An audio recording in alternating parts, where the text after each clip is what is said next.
இன்றே டவுன்லோட் செய்து உங்கள் ஃபேவரட் ஷோக்களை என்ஜாய் பண்ணுங்க. தினேஷ், நான் உன் அம்மா மாதிரி இல்லையா? என்கிட்ட பணம் கேட்க உனக்கு என்ன தயக்கம்? என்ன வேற்றாளா பாக்குறியா? அப்படிலாம் இல்ல மேடம். நீங்க ஏற்கனவே எங்களுக்கு நிறைய உதவி பண்ணிருக்கீங்க. அதனாலதான். கணேசன்,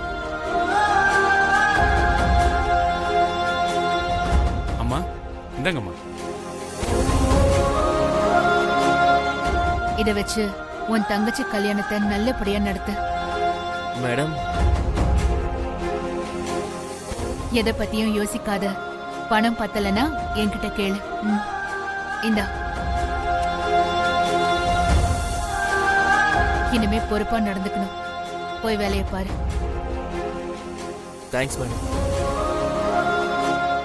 இந்த காலத்துல இப்படி ஒரு முதலாளியா? இவ்ளோ நல்லவங்களா இருக்காங்களே.